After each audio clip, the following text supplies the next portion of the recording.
Hi, Teresa. Hello. How are you? I'm good. Good. Go ahead with your question. Yes. Me and my husband, we were in an 18-wheeler, and we were coming out of Barnesville on 341 South, and it was Tuesday, March the 15th, and the DOT, when we came around a curve, the DOT were down maybe 500 foot from us, and there was a flagman on the right of us, and by the time we looked up, it was pouring down rain. We didn't have time to stop. Mm-hmm. And we just, time we hit our brakes, we were gone, and we wrecked, and they had already had a wreck. And I was just wondering, where we stood, coming from that. Okay. Well, Teresa, you have a cause of action, I think, but it may or may not be against the DOT.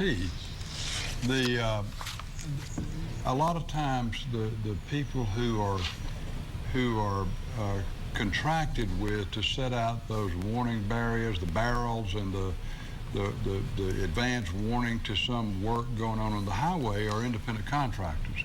So you could have a cause of action against the independent contractor, or it may be against the DOT. But as Wendell pointed out earlier, if you have a cause of action for your damages being either the damage to the truck or if you all were injured in the wreck, you would need to file what is called an ante-litem notice within 1 year of the wreck in order to maintain a cause of action against the state of Georgia. So you want to get to a lawyer. When did you say it happened? I think March 15th. March 15th. Of this year? Mm. She didn't say. Was it this year, Teresa? Hello? It's March Teresa, 15th. Of this year, Teresa? Of this year. Okay. Yes. Okay, all right. So you've got until March 15th of next year to file your ante-litem notice. You have to do that in order to bring your cause of action against the state of Georgia. Now, you've got 2 years against the independent contractor. But, you should see a lawyer. I would suggest you do that immediately. Carl, we handled a case several years ago that was almost that identical fact situation. In that particular case, they were closing the left lane. In fact, it was I-75 south of Macon. And one of our friends was the driver. Right, following a truck. Who pulled out, seeing the barrier, and then the driver crashed right into it and rolled his vehicle.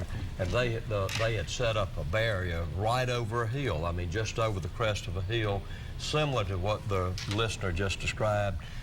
They came over the hill, nothing they could do. He rolled his vehicle a couple of times. Fortunately, was not injured too badly, but it could have been a catastrophe out there. I think that you got a break. Yeah. How would you know that, Mr. Reynolds? Are they sending you cute? We're going to take a break, everybody. Stay with us. Opinions expressed on Law Call are those of the participants and do not necessarily reflect the opinions of 13 WMAZ staff or management, nor any legal or judicial entity. The legal information supplied in this broadcast is general information only and is not intended to be legal advice for any given situation.